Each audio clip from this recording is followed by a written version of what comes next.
What's up everyone, this is Ash and I'm gonna be your English teacher for this year. And what we're gonna start with, guys, is the argumentative essay. But before we move on, guys, we need to have a little bit of recollection of the author's purpose. Each text that you'll encounter with, either it's inside the class or outside the class, serves one of these three purposes. The first one is to entertain, the second one is to inform, and the third one is to persuade. And there must be some confusion between what you actually study in the class and what the author's purpose is. But if you follow the general guidelines that we have in this video, you'll be able to identify what the author's purpose is. So let's move on and get to the first one, which is right to entertain. Right and to entertain.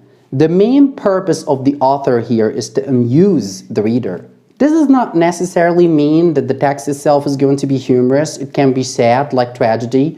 It doesn't stand as a diversion for the readers, but people actually do read these kind of texts for enjoyment. And we have three examples: stories, poems, and plays. And actually, guys, we need to address a very important point here, which is a little bit confusing.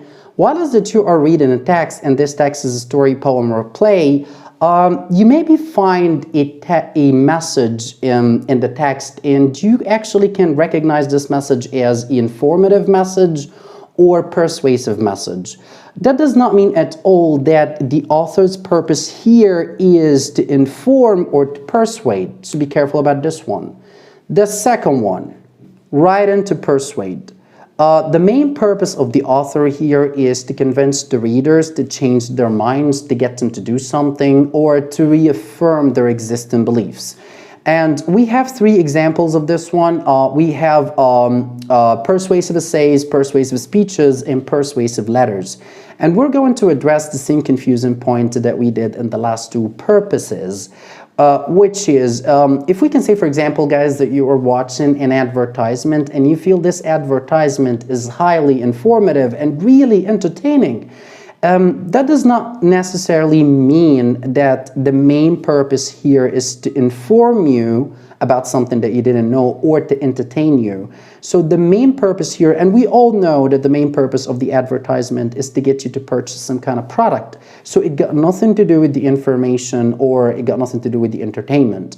And we can give another example. If I'm writing an essay about why we shouldn't use the capital punishment in some kind of states like Illinois, I'm going to give a reference point, and this reference point that half of the inmates that they were on death row over the last 20 years, they were found to be not guilty through the DNA testing. So am I giving you some kind of information? Yes, I'm giving you some kind of information, but the main purpose of knowing that information is to take an action so we can prevent the capital punishment in Illinois. So it got nothing to do with the info itself. It got something to do with convincing the readers or the audience to take an action against something. And how we can identify the main purpose of the author by asking ourselves three questions. Identifying the author's purpose. How we're going to identify the author's purpose? By asking ourselves three questions. The first question is the text about a song? Is it about a play? Is it about a poem? So in that case, this is written to entertain. The second one, does the text contain facts and information? So the main purpose here is to inform. The third one, does the text contain a lot of arguments? There are a lot of different opinions in that text. So the main purpose here is right to persuade.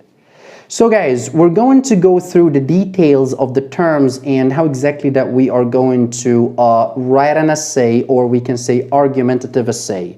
Thank you so much for watching. Have a pleasant day.